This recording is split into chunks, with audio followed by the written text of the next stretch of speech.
It's time to talk sports. It's Hacksaw's Headlines, a panorama of the world of sports, stories, comments, and opinions. Touchdown, San Diego! Now, here's iconic sports talk show host Lee Hacksaw Hamilton and co-host John Riley.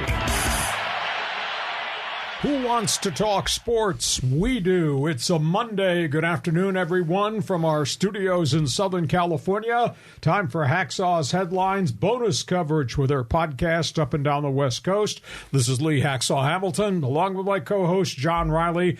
We welcome you to the day after March Madness. We have so much to cover.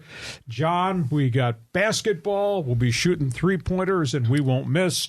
We got NFL football. We got news and notes in Cactus League and the Grapefruit Circuit. You got a lot of topics on the table. Have you recovered from the great sports weekend? It's been awesome. And today is the first day of spring, and spring hope eternal because of spring training. But March is a great month. You know, this is the first weekend of the NCAA tournament. We're getting down to the Sweet 16. I mean, it's a great time to be a sports fan. All right. You want to start with hoops. Hoops. Yeah. So let's talk about the Aztecs and the Bruins, man. They both got to the Sweet 16. Southern California fans have got to be really fired up. Okay. Full disclosure before we start. Your brackets. My brackets God. In the garbage can. Oh, jeez. We did a research piece. The only one that's got a bracket that's still in play is our executive producer, Nola, the barking black Labrador retriever, because that dog picked all the underdogs, and the underdogs are now going to the Sweet 16. Okay, point of reference. I was yelling at the TV before the first game ever started last Thursday. Aztecs, College at Charleston. Just think about this. On your TV screen, from left to right, Greg Gumbel, Clark Kellogg, Kenny Smith, Charles Barkley. They get to the San Diego State College at Charleston game, which is about to tip off on CBS, and they started to talk. Not one sentence, not one mention, not one word, not one storyline involving San Diego State. All four of those guys spent the entire 90 seconds previewing College of Charleston, the coach, the three-point shooters, and the university. Rodney Dangerfield would have had a field day with these characters. Mm-hmm. No respect at all. How is that humanly possible that four smart guys covering college basketball pay no attention to the guys out here on the left coast and what San Diego State did in metrics, what it did against a really high-powered schedule, what it did with its defense? Not one guy had one word to say about San Diego State. It was all about COC. That was on Thursday. I was barking at the TV and the game hadn't even started. Refs hadn't made their first bad call. By the time they got to Saturday, all four guys on the set, all they were talking about was the red and black. Like, where do these guys come from? How do they get so good? Just absolutely amazing. Just absolutely stunned me. Okay, let's talk about the Aztecs' victory. Vice grip defense. It's a pretty good description of what San Diego State's defense did to College at Charleston, and then what they did to the Furman Paladins. Think about this. College at Charleston was averaging 80 per game, averaging 10 three-point baskets made per game, 30 three-point shots per game. When San Diego State was done with those guys, COC shot 30% from the floor, 29% from the arc, and got killed. Then the Furman game, same storyline. Paladins lighting people up with the three-point shots, not intimidated, da-da-da-da. End result, San Diego State held them to 30% shooting, 29% from the arc. Paladins went 11 and a half minutes without a basket. Wow. Furman went 14 straight possessions without a basket. San Diego State's bigs had 44 rebounds in the game. They were absolutely phenomenal. Aztecs move on to the Sweet 16. And by the way, another point of reference, if we go back to early November when the college basketball season started, this host in this chair made this statement, potential to be Sweet 16. Where are the Aztecs going? Sweet 16, Louisville, Friday against Alabama. Here's the podium. It belongs to you. Am I right? I am right. I am bleeping brilliant. Go ahead. Yeah, John. you're bleeping brilliant. You said they were Sweet 16. You said this was a 30-win team. But then you also called them a Jekyll and Hyde team, a team that you couldn't figure out. And the greatest thing about what's happening with the Aztecs is that it's always someone new. It's a different guy every time. The last game was Parrish, had a great game. Suddenly, Darion Trammell found the hot stroke. He was playing well.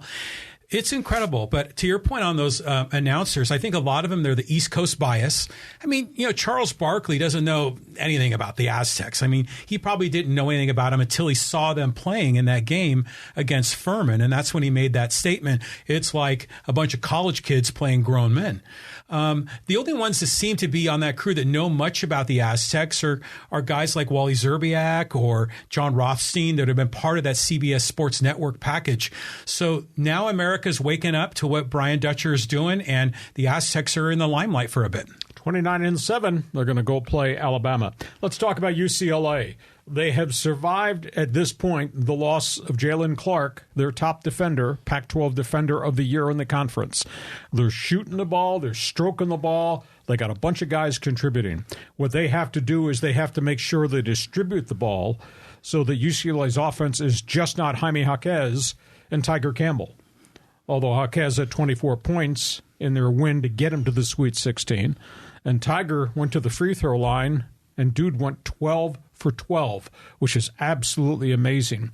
And the freshman that I talked about a couple of weeks ago, Amir Bailey, they got to get him more into the touch rotation so he can take more shots. He had 14 points in this game, 18 points the game before.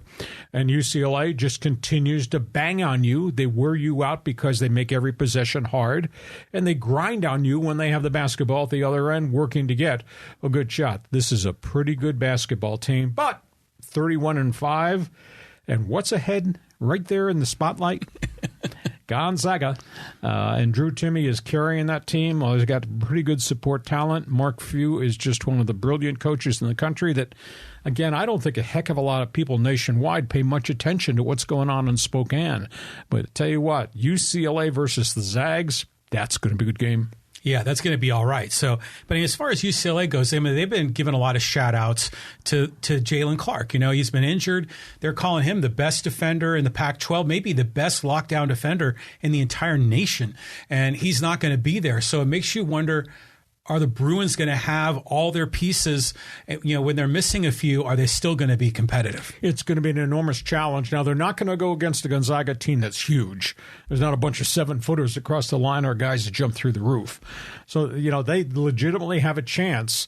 And I do think this game will be like bone on bone. I think it's going to be a really rugged game. There'll be lots of fouls. I think it's just going to be a hard game to watch because there'll be a lot of starts, stops, and spurts. One other game in the Sweet 16 that just fascinates me no end is going to be that loudmouth from Little Rock and Fayetteville talking about Eric Musselman, Arkansas, against the brute strength of all those European and African recruits at Georgetown, or UConn has. Arkansas, UConn, holy cow. Take no prisoners there. That's going to be an interesting game. That's probably the other really marquee game that I'm really looking for when we get to Thursday for the Sweet 16. Yeah, I'm like I said, I have this love-hate relationship with Eric Musselman. But how about him, like after the game, getting up on the table, taking his shirt off and flipping it around, and you're like, on one level, you're like, okay, dude's fired up. But on the other hand, like Brian Dutcher says, I take no, personal credit for this. It's all about the kids. And Musselman is the exact opposite. But I'll still be rooting for him because if nothing else, his team is entertaining. Well, they are entertaining, and they're going to play big boys. And UConn, that's big boy basketball. You talk about revitalization of a program. Okay, on we go to the second topic on the table, talking hoops. Yeah, more of these upsets. I mean, Princeton won. We had the number 16. Was it Farley? Farley Dickinson. Farley Dickinson. Yeah, they won. I mean Princeton, heck, because they're in the Sweet 16. This tournament has been amazing. My Final Four that I had in my bracket, 3 of the 4 are gone because of all of these upsets. So let's break it down. Number 1 gone, number 1 gone, 2 number 2s gone, 2 number 3s out. Just amazing. I tried to think through this question that you posed. The landscape of March Madness has changed from a couple different directions, and just follow me on this. Item 1, everybody has got three-point shooters now in college basketball. There's so many great young kids who come from the high school ranks into the collegiate ranks who can shoot long distance. The 3 is the great equalizer in the game. You may not have a 15-man roster that can go to war. You might not have the bigs. Maybe you don't even have as many athletes as you need. But if you got 3s, guys who can put it in the hole from the next area code, it'll keep you in games. And I think that's one of the unique things of what March Madness has become. There's a lot of guys who can shoot 3s. Secondly, transfer portal. I think everybody's got players now. The great kids that went to the Power 5 schools that didn't crack a starting lineup now have the opinion, if I'm not playing, I'm not staying. Mm-hmm. And they're transferring. And they're going to places all over the planet so they get the chance to show their wares and play a lot of basketball. That's why we got March Madness the way it is, with so many bottom feeders beating the top-rated teams. So I think the transfer portal has really impacted college basketball and March Madness. Thirdly, the one-and-done era, at least for right now, is off the table. Remember, the last 5 years or so, the tournament was always marquee individual players, 18 and 19-year-old freshmen, one and done. Playing, as soon as the tournament's over, dropping out of school, filing for the draft.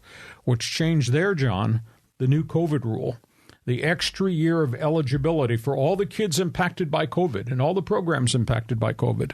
You look at the makeup of a lot of these teams, there are 5th and 6th year guys, which means these teams are now built around and molded around veteran players who got all this experience that are making a huge difference. That's a piece of the equation. And the final item I'll mention, I think the concept of college basketball, John, has drastically changed. You look at the makeup of rosters, you watch the games Thursday, Friday in the Sweet 16. There are power players who've come from Europe who play immediately, an enormous number of big men who have now come from programs in Africa who have gone through prep schools that have landed in Division I programs. I think the makeup of college basketball has really been accelerated because of the arrival of, I call them the Dirk Nowitzki types from Europe, and obviously the massive great big men that have now come through the prep schools from Africa that are playing college hoops. It's a very different game. A lot more quality teams, and it's a different era because I think COVID has impacted the game and given everybody an extra year of eligibility. My thoughts, yours. Yeah, that's an interesting take, particularly about the international influence. I mean, Nathan Mensah would be one of those guys. And then what was the Marshall Lonis? Isn't one of his kids playing on one of the teams, I think, as well? So, but to your other point about the one and dones, I always think one and done, I think of Kentucky. And Kentucky, they're out, you know, and a lot of the blue bloods are out. Kansas, Duke, North Carolina, Kentucky, none of them made the Sweet 16. And now we've got programs like San Diego State that are there, and Florida Atlantic, and there's a number of others that we can list. But take a program, though, like Princeton. I mean, how do they make it? I mean, is it international, or is they just outsmarting everyone on the court? Well, smarts has got something to do with it, but they got good three-point shooters. There you go. And they have no fear. Now, they don't have 7-footers running around there, but they got a bunch of bangers at 6'6" and 6'8" who just crash the boards and play defense at the other end and force turnovers. And so, I mean, it's unique what Princeton has done. Back-to-back wins. I mean, we were excited. Farley Dickinson. Wow, how's that possible? Then they met their fate, and Princeton just continues to hang tough with them. So for this short window of time, and maybe it'll revert back to one-on-ones when the COVID expiration thing happens. But right now, it's just a very, very different game. And I think the intangible about the Euros and the African players, I think that's really changed the scope of basketball because those guys are going everywhere. Yeah, I think it's made the sport better because college basketball was so terrific in the 80s and 90s, and then we had the one and dones, and it was like a free agent merry-go-round.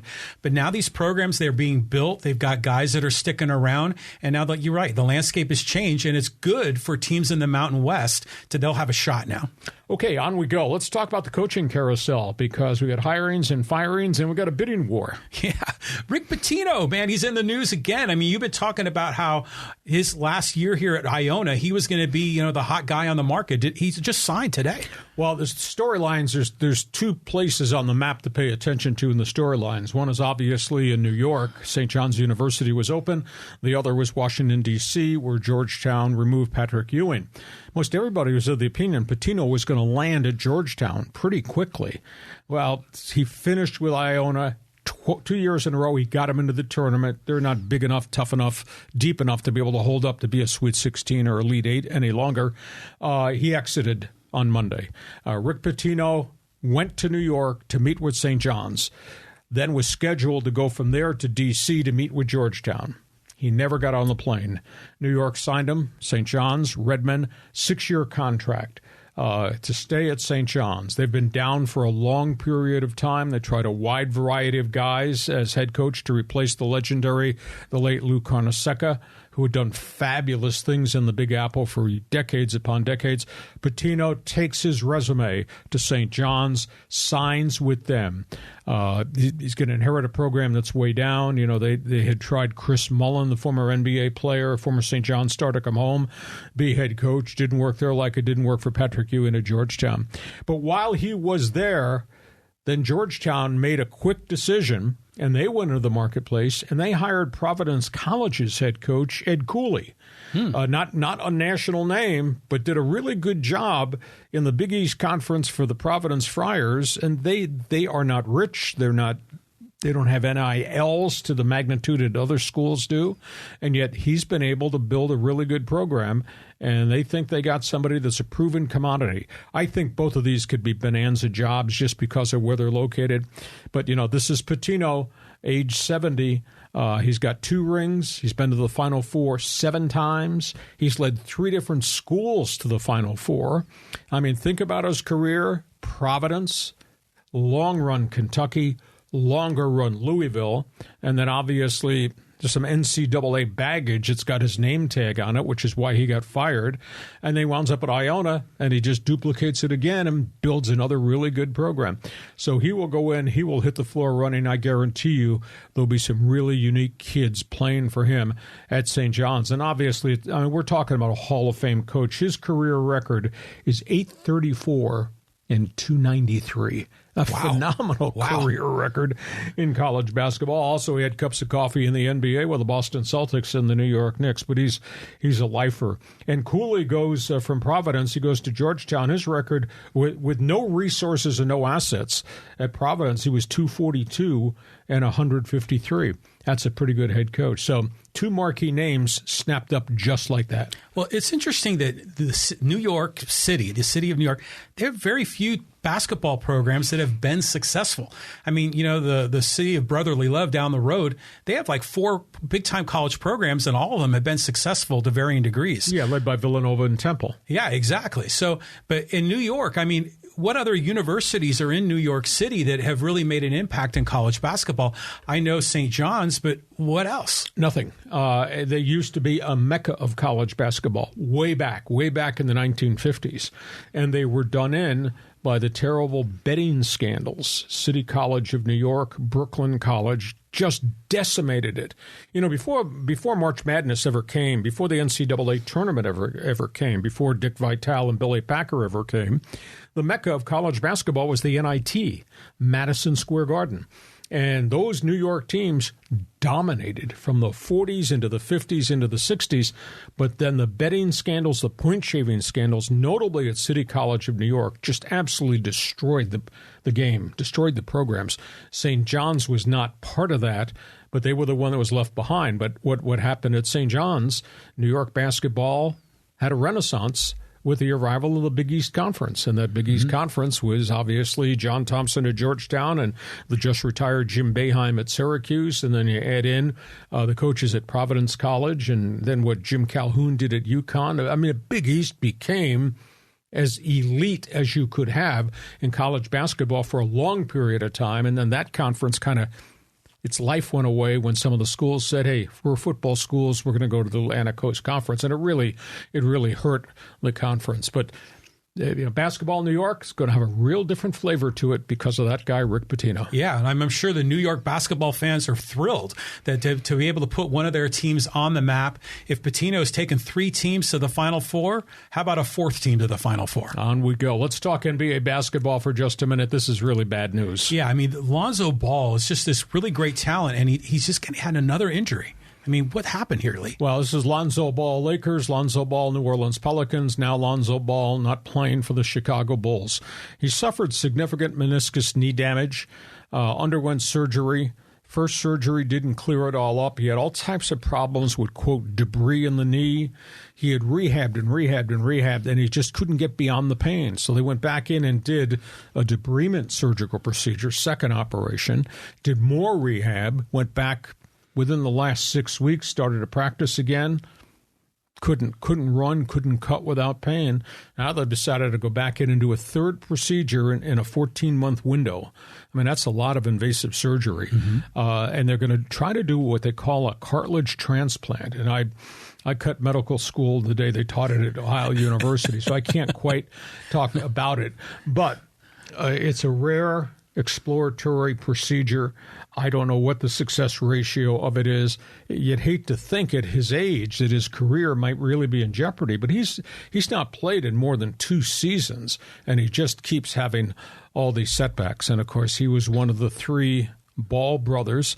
The middle one has done very well in Charlotte with the Hornets. Now, he just underwent reconstructive ankle surgery, so he's gone for the season. The third kid is playing in the NBA G League. So a real tough break for a player who, he came in with a lot of glitter having left UCLA and came into the NBA, and everybody thought superstardom, at least if you listen to his father, you thought superstardom.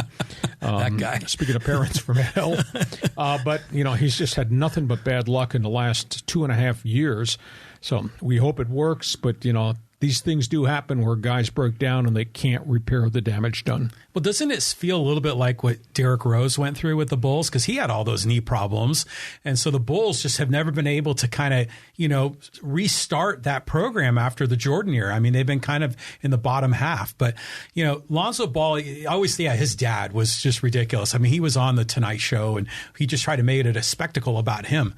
But, Lonzo Ball is an interesting character because you ever see his shot? I mean, the ball rotates in like crazy ways, but he still got the job done. He's still a great talent. Hopefully this kid can get his career back on track. He's averaging 15 points a game before he went down over the course of his career. But, boy, this injuries factors. I mean, once you damage your wheels, and he's so young, I don't even know that he's 26 yet. He's so young to have damaged wheels, and now he's had the third surgery in 14 months. That's not good. Hey, next topic on the table in a minute. We're going to talk Major League Baseball. But, John, for the people watching us on our live stream, explain to them about Fans Forum and subscribing to all the unique things we do with our bonus coverage podcasts. Yeah, sure. So you can get involved in Fans Forum. If you got a question, a comment, a hot take for Hacksaw, just drop it in the live chat on Facebook or YouTube. We'll get you involved in the Fans Forum segment. That'll be at the conclusion of Hacksaw's headlines. And be sure to subscribe wherever you get your podcasts, including on YouTube. And a reminder, if you like sports, you'll like my website. It's all written. You need to take 5 minutes to find out what's going on sports. Go to my website, leehacksawhamilton.com.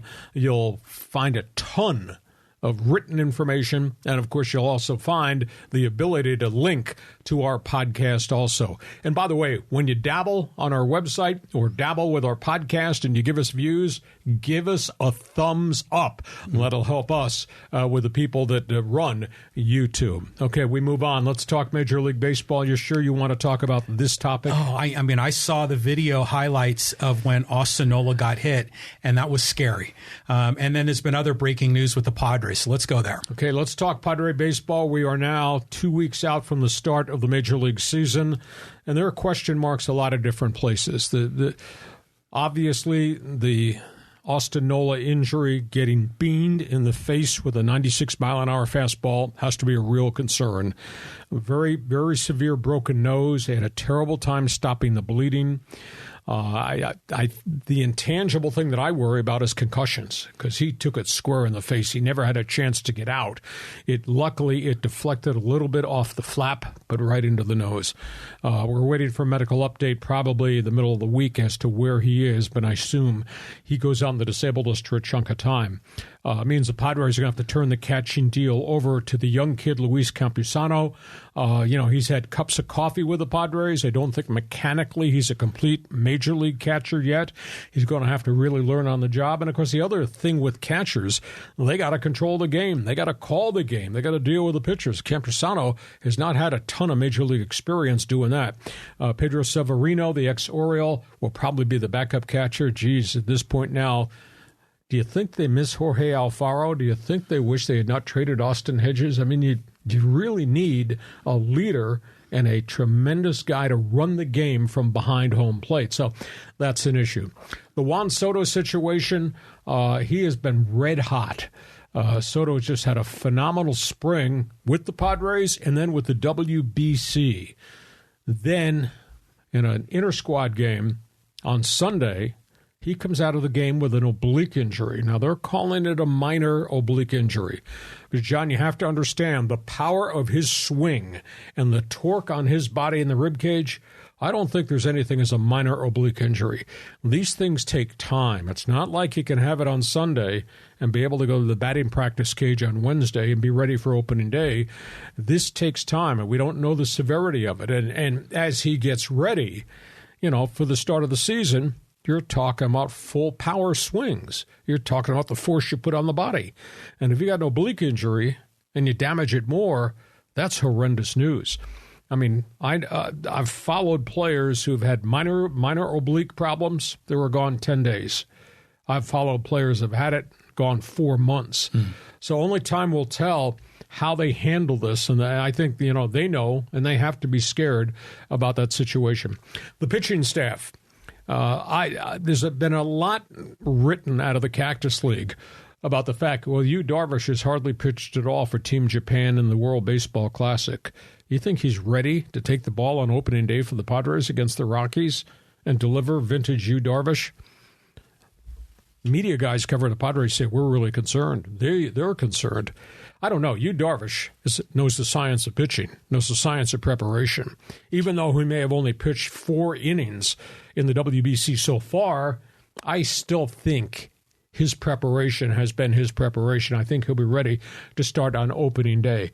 So I think that's much ado about nothing. The Joe Musgrove story is something about something because they have brought him back from the Cactus League. They've done a research piece with video on his mechanics. You and I talked about when he first got hurt, the scariest thing, coming back from a toe injury for a major league pitcher. Does he favor the injury? Does he change his mechanics so he doesn't aggravate the injury, but he hurts something else? They're trying to do a study there. Bob Melvin is of the opinion now that even though Musgrove has been throwing bullpens, and bullpens is really different than throwing max effort opening day, Musgrove's going to miss at least 2 starts. The Adrian Morejon situation, it's scary. He's got inflammation in the elbow joint. He does not have a torn elbow ligament, but within the elbow joint, again, we go back to my word, max effort. When you're pitching max effort, you're putting a lot of stress on that elbow. I don't know if he's had a cortisone shot yet. If he does have any type of injection, then we're talking at least 2 weeks shutdown. Then he starts the throwing program again. I would think Morejon might wind up on the injured list to start the season. And we're dealing with typical Blake Snell. We have a good outing, and then we have an outing in which in the spring training he gives up 7 runs in 3 innings. He might be your opening day starter. And do we know which Blake Snell is going to show up? The guy that had the horrid first half of the season, the guy that was pretty doggone dominant the second half of the season. So all of a sudden, there's a lot of storylines here 14 days out from the end of spring training. And I don't think the Padres have had a really great spring training, but that's because their roster has been chopped up by all the guys that went to play in the World Baseball Classic. The batting order in the last 10 days of the Cactus League will be their batting order, maybe without Juan Soto. I still think they're going to be a really good hitting team, but I'm concerned about the pitching situation, and obviously you got to handle the Soto thing with kid gloves. Yeah, and this is really difficult right now. We have all this hope, all this excitement, and all of a sudden, one by one, we're losing guys here and there. But we always know with pitching, you just need a lot of arms, right? You're never going to have a 5 or a 6-man rotation. You're going to depend on 8 or 9 guys to get you through the year. But I'm going back to that Austin Nola hit in the face. I mean, that was brutal. And some guys, they don't come back from that. I remember Tony Conigliaro. I mean, there's been eye damage. Yeah, well, it was much more severe. But, guys get hit like that, it kind of spooks them. And it may kind of affect their confidence in the box. So I'm worried for Austin. I'm hoping it's not going to be as bad as it looked. But that's not something to take lightly. Well, the concussion factor from the location where he got hit, that really worries me because that was such a forceful blow. And I guess to a degree he's lucky he did not shatter the orbital bones or he didn't break his jaw. Yeah. Now, you can devise a mask that some catchers wear and goalies wear it in the National Hockey League that protects those areas that have been injured. But you're correct about the word gun shy, I think, is the word that you're looking to use as it relates to Nola. So we'll see there. On we go. Let's talk about whether this is a good idea or a bad idea, the World Baseball Classic. Yeah, we debated about what other ways to construct this, but it's been a really entertaining event, but there's been all kinds of controversy, drama, storylines with all these injuries. Well, it all obviously started with the team there, the New York Mets, losing their ace, Edwin Diaz, their relief ace, gone for the year. Ruptured patella tendon in the knee, jumping up and down and just landed on his foot wrong, and that blew the knee out. So the Mets have lost the ace of their bullpen. And then Jose Altuve, superstar Houston Astros, cracked on the hand with a 98-mile-an-hour fastball, fractured thumb, surgery coming.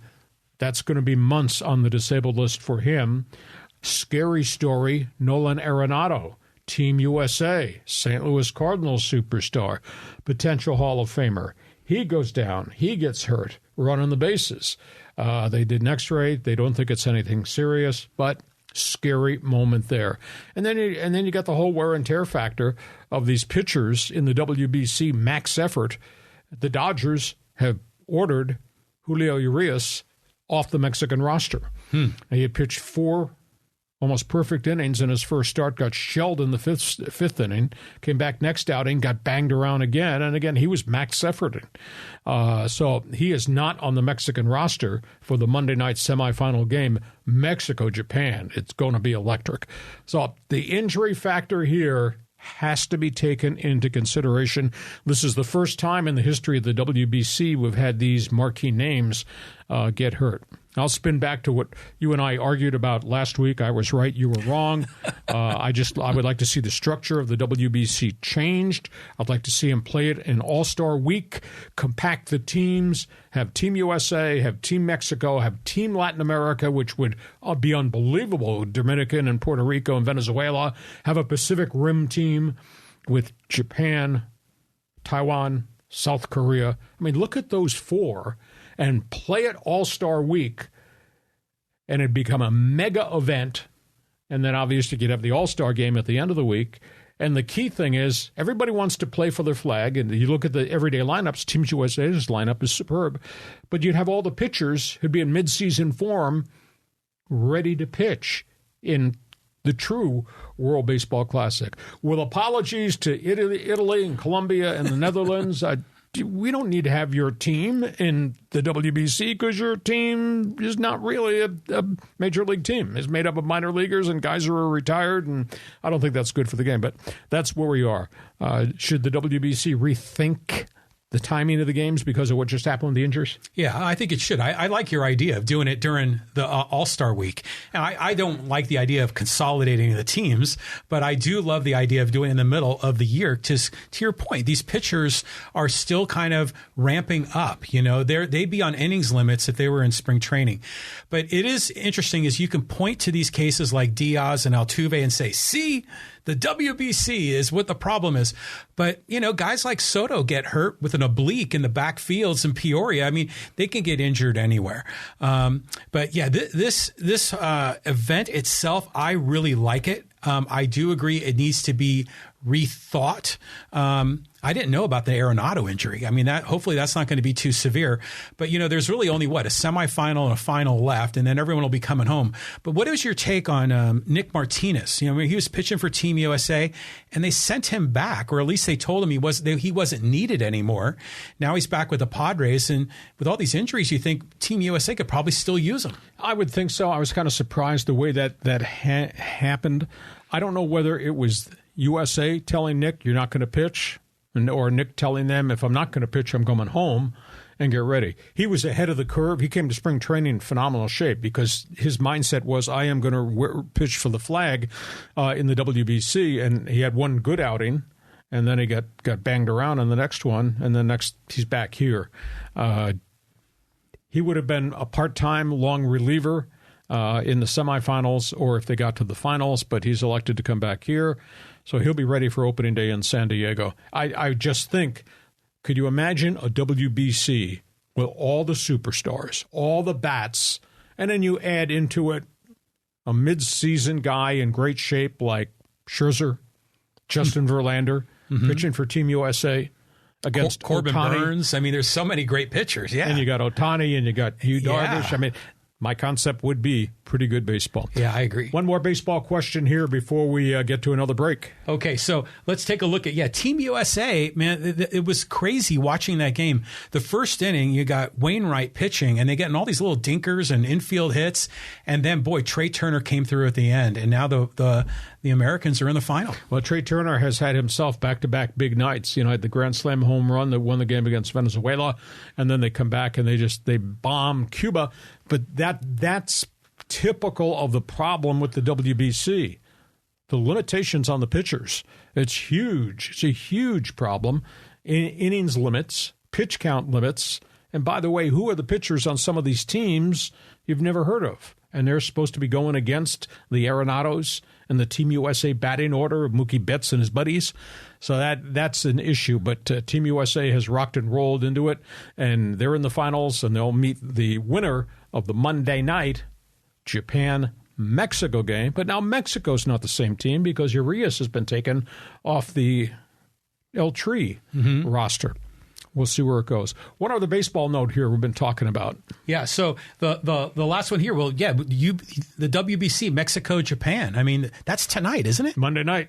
Yeah, so here we go. This is going to be a great game. Yeah, and you've got the hottest young Japanese pitcher, Ryoki Suzuki, who's 21 years of old and will be in the major leagues when he's 24 or 25.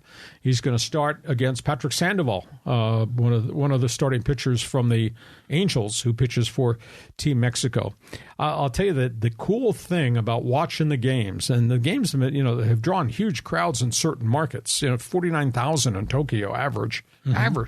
Miami, which doesn't support the Marlins, and you'd think that'd be a great baseball area. Right. Miami's 41,000 per game for the WBC games because all the Latin Americans who live in South Florida have come to be part of it. And it's festive, and geez, John, it's like World Cup soccer. You know, the fans are loud, there's music and mariachis, and they're drinking, and they're eating, and they're cheering, and they're booing, and it's almost like they're singing soccer songs during the course of the game. It's a fascinating atmosphere. And it'll be even better when they move it to around the All-Star week. Yeah, I was at the game at Petco 2017 when the USA played the Dominican Republic. Took my son and some of his buddies. Boy, that was a lot of fun. I mean, you hear the drums banging, the horns blowing, the bells ringing, and the game itself was like, gee whiz, it was like an all-star game between the two sides. That was the game that had that Adam Jones catch of Manny Machado over the fence. I mean, and I think even, who's the other guy that is on the Yankees now, the big strong guy, hit the home run right into the Western Metal Supply building. I mean, so that was fabulous. So good for Miami to enjoy this. I'm rooting for Mexico tonight. You know, our brothers to the south. Japan's got to be heavily favored, but I'm hoping the Mexicans can pull this one through. Let's move on. Last free agent, named free agent, has finally signed a contract. This is weird. Colorado Rockies have been shredded by injuries in spring training. They're not going to have a good season. They decide to sign JURICKSON PROFAR, the former Padres starting left fielder, and before that, super utility man, to a one-year contract. And this didn't work out for this guy. I don't understand why this guy handled his business the way he did, but maybe we should blame the agent, Scott Boras. Profar made $7.5 million last year. He was on a multi-year deal. He had an option to go to $8.5 if he stayed. Either he decided or Scott Boras said, oh, no, we'll take you out on the open market. We'll get you a bigger payday. The rumor was they were asking for a bump from 7.5 to 15. Never got an offer. Never made a visit. Then they took the price down to 10. Still unemployed. Wow. And now the last place Rockies sign him. And what's he going to do? Work in a library? Deliver groceries? Or are you going to play left field for the Rockies or destitute? Mm-hmm. So he signs a contract. I think the total value is 7.5. He could have been here for 8.5. He could have parlayed that into another really good season. And he would have been on a potential World Series team. Instead, he's making lesser money, playing on a really bad Rockies team that's going to finish in last place. I think bad baseball decision. And A.J. Preller wanted to keep him, but he was not paying the guy 15, surely not going to pay him 10. And as good and vibrant a player as he was, he only hit .248 last season, though he played a mystical left field defensively. He found a home. Why would you screw this up and make the decision you made? Just made a mistake. Yeah, it was interesting how it lasted so long. And I think we were all kind of rooting for him to get a contract because we love his energy and the way he plays the game. But really, I mean, you look at it from the Padres' perspective, I mean, he wouldn't start in the outfield for the Padres. He wouldn't start in the infield. Frankly, I don't even know if he makes the roster as a utility guy because guys like Azokar are having a hell of a spring training. So from the Padres' perspective, they made the right move, you know, not trying to woo him back. But I think there were rumors that Profar was going to go to the Yankees, maybe to the Orioles. None of those things worked out. So we'll see what happens in Colorado. He'll be here for opening day when the Padres get started. On we go. In a minute, we're going to talk NFL football in the final segment. Explain again, Fans Forum, John. Explain why they should subscribe to all the things we do. Okay, why should you subscribe? If you subscribe to our YouTube channel, you'll not only get alerts, you know, when we do these live streams every Monday and Thursday, but we also are delivering bonus video clips that come throughout the day. Not only segments of the live stream, but some of the additional things that we're capturing with Hacksaw's take on a variety of other topics that we do outside the scope of the live stream. So subscribe on YouTube, click on the bell, you'll get the updates, and be sure to subscribe wherever you get your podcast to get Hacksaw's headlines on your phone twice a week. And go to my website, LeeHacksawHamilton.com. Check out all the written content and my One Man's Opinion column that I write every day. That's LeeHacksawHamilton.com. And by the way, when you punch up our podcast, give us a thumbs up. Let's talk NFL football, John. Okay, yeah. So the Cowboys are making some moves here. Is this all sort of jockeying for position as we get closer to the NFL draft? Well, Dallas obviously had big issues with the salary cap. They restructured a whole pile of contracts, and they released Ezekiel Elliott. So they cleared some room to make deals. Now, because Dallas has been pretty good, their number one draft pick is at the back end of the first round. Historically, they've drafted very, very well. They made two trades. One is they traded a draft pick to the Indianapolis Colts for Pro Bowl cornerback Stephon Gilmore. They've been very young in the secondary, and it's been one of the deficient areas, and some of their young guys have gotten hurt. So Gilmore comes, ex-Buffalo Bill, former Indianapolis Colt. He'll bring leadership. He's a physical player. Back there on the corner, and they got him for a fifth-round pick. And then the surprise, they gave up a fifth and a sixth to Houston to get Brandon Cooks. Cooks has been unbelievably productive. He's a career average 13.7 yards per catch. So you bring Brandon Cooks, who's kind of a sleek runner, and put him on one side with C.D. Lamb, the burner, and the other third receiver, the kid that was out of Colorado State that had a good year and then had knee injuries and took him a while to come back, Michael Gallup. So you got those guys, and they still got a tight end they have to find if they don't bring back Dalton Schultz. But suddenly you're giving Dak Prescott weapons. Yeah. And Brandon Cooks is dangerous. Now, there's something amiss in the course of his career. He's been traded 4 times. But he was in a wretched situation with the Houston Texans, who had no offense at all, and he keeps getting moved around from city to city.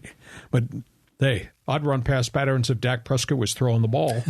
And they've got, that's a lot of firepower there in Dallas. So it's interesting. You may not like Jerry Jones, and they haven't won bleep in a long time in terms of being in the Super Bowl and all that.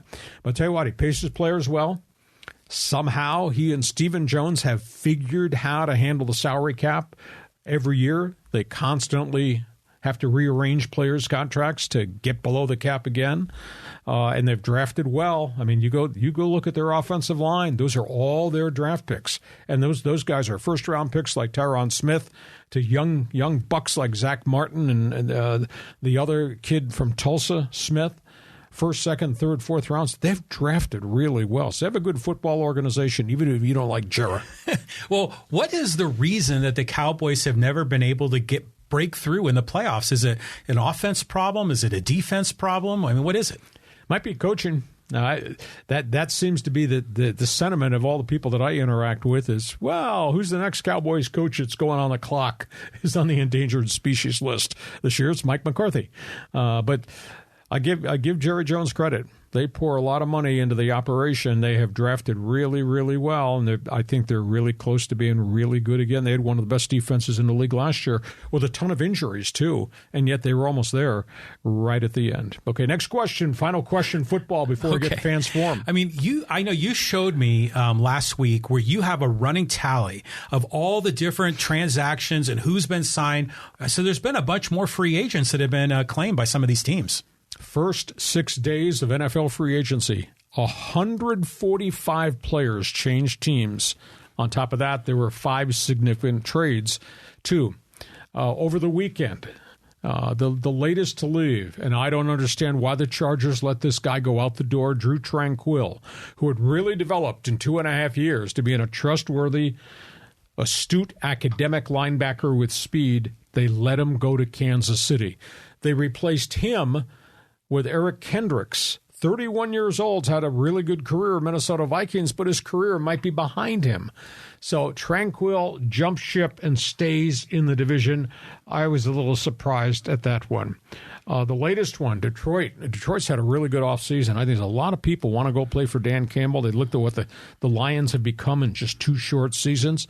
C.J. Johnson is the latest Philadelphia Eagle to leave the 215 area code. He had a really good season for the Eagles. He's going to go be a starter there for Dan Campbell in Detroit.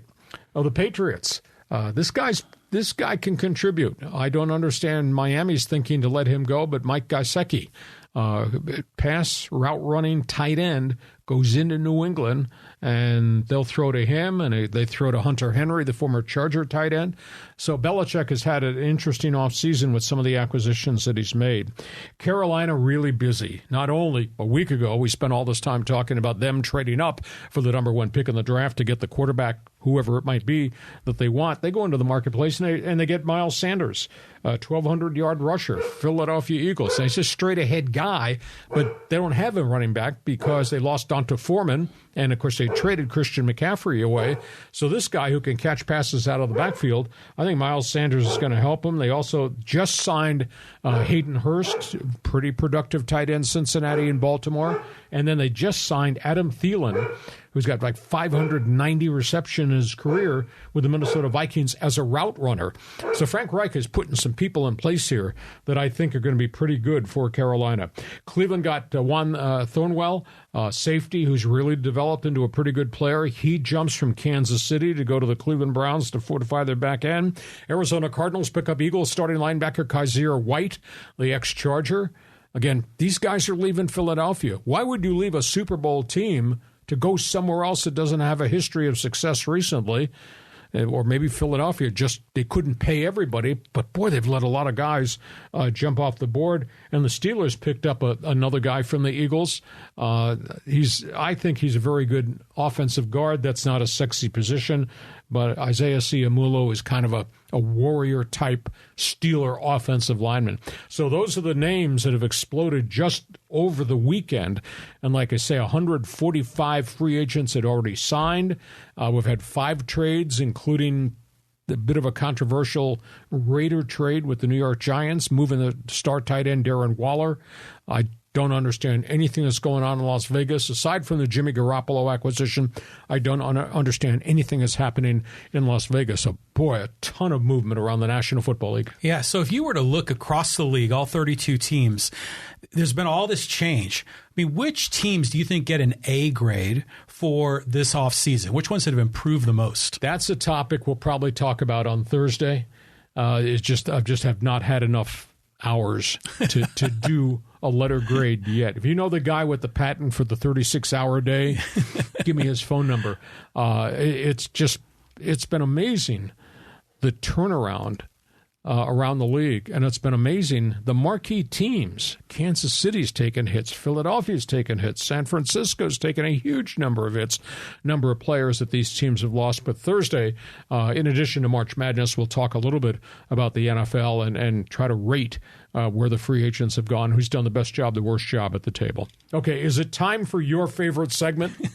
Yes, it is. It's time for Fans Forum. So we got some people here that have jumped in on the Fans Forum, and of course we got some YouTube comments. So let's take a look and see what we've got here. And this is from Ryan Kennedy, and he says, I'm wondering, with the Diaz and Altuve injury, if the World Baseball Classic might be in future jeopardy as far as the level of talent competing. No, not at all. I think it's a future marketing gem. It's a bonanza.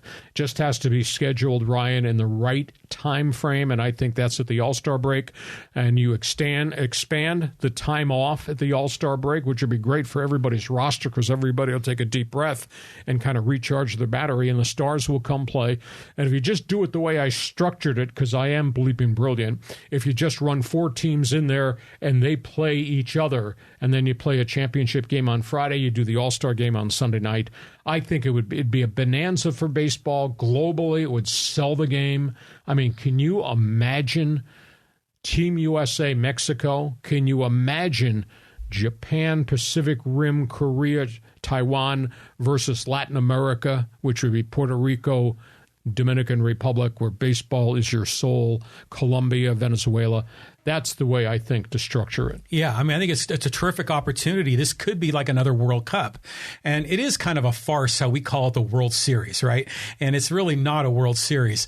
This is, and that's what makes the WBC so great. And it's great to see these players take such pride in how they're playing. But doesn't it seem to you like the American team is the only team that's really not having fun? They're working hard at it. Yeah, there's a lot more emotion, I think, abroad. I think, I've been in the Tokyo Dome, and that place is electric, and the fans just buy into it, and that impacts the game. And obviously what we've seen in Miami is it's like a summer samba. It's like Mardi Gras. It's just so cool. And, I covered the 2017 WBC games here at Petco Park. I was very impressed with the turnout, and there's the unique electricity through there. So I hope they'll reconfigure it there. Next question. Moving on. All right. So this is a question from Body by Billy. He says, you think San Diego State has a legit chance to upset the country this week versus Bama? Defensively, they need to be on point. Well, defensively, they'll give it everything they've got. But the Aztecs bigs, led by Nathan Mensah and Jaden Ledee, have never played anybody with the bigs that Alabama has. And Alabama goes 7 foot, 6'10", 6'9" across the front line. And they have the player of the year in college basketball in Brandon Miller. And they have a really productive young point guard. This will be hard. But you know what? The way you play the day you play changes the game. There'd be a huge challenge with the referees. Are you going to start calling fouls? Because they've let these teams bang on each other and play. But you got 2 teams of bigs that I have no doubt are going to bang on each other.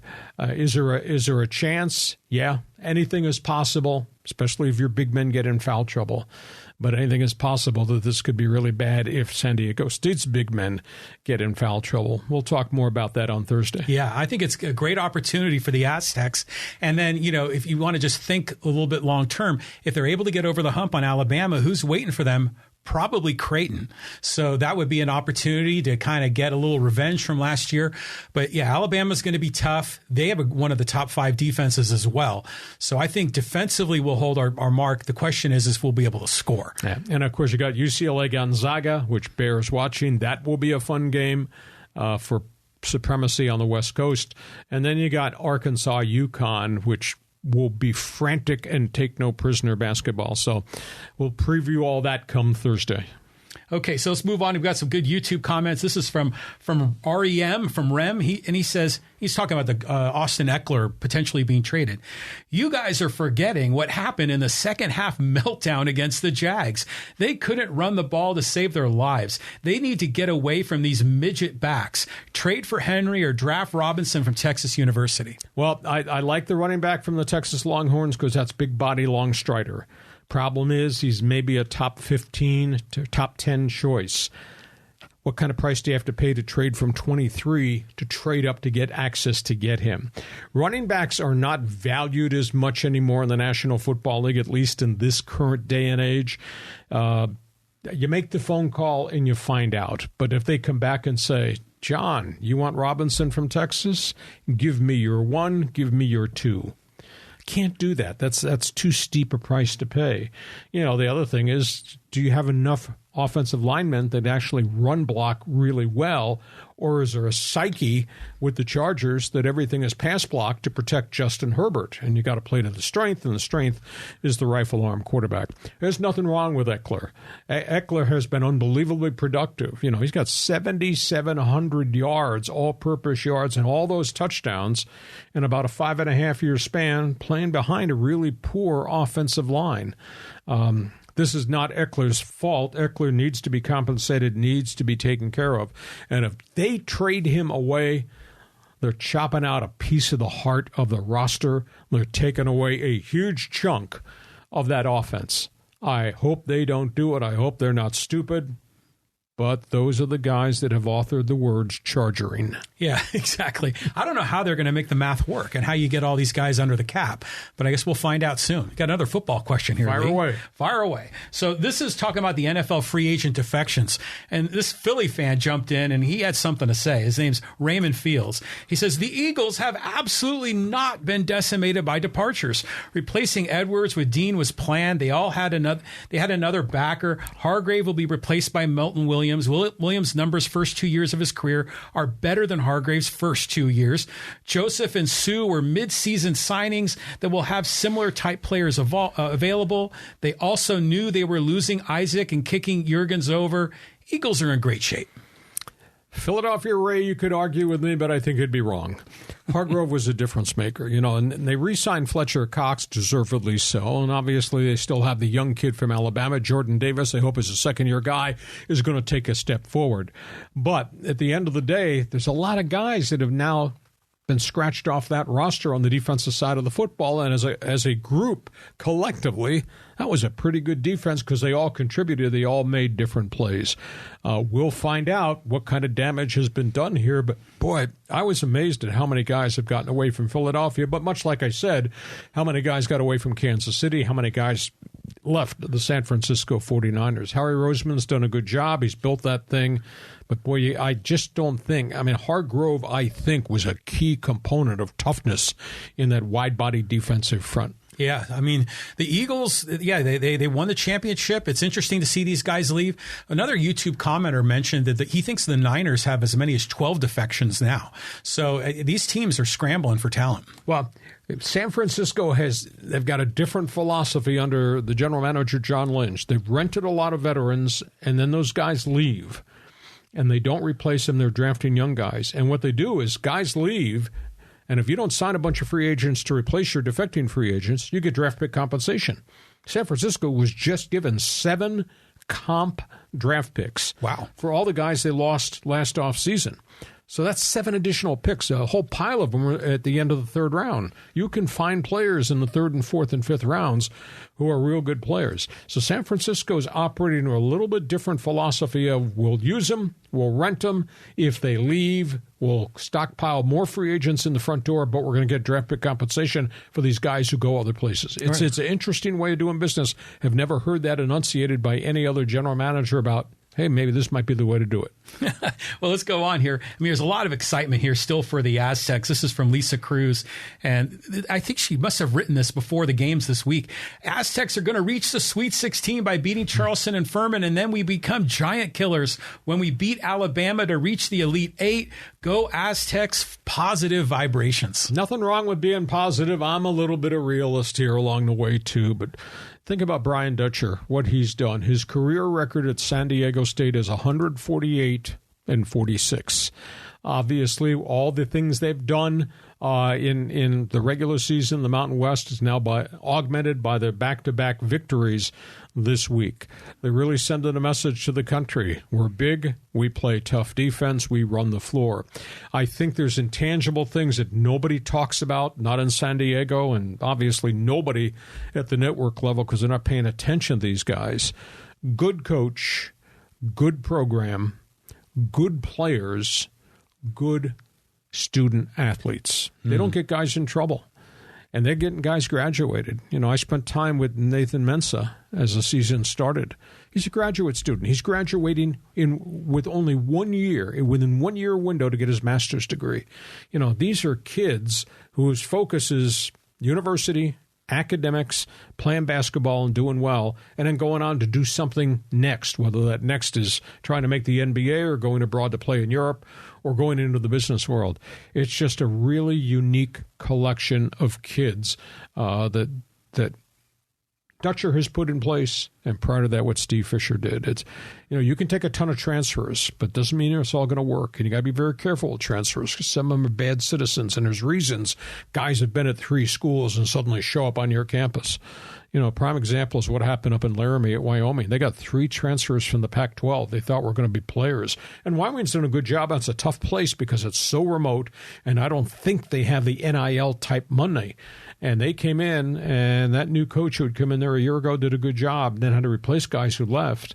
He went and got 3 Pac-12 transfers, and they all turned out to be, quote, questionable characters. He booted them off the team at midseason. So you got to be very careful. That's not been a problem with San Diego State. That's a good coach. They've gotten a good leader. Yeah, and they recruit a certain type of athlete. You know, they go for high character guys.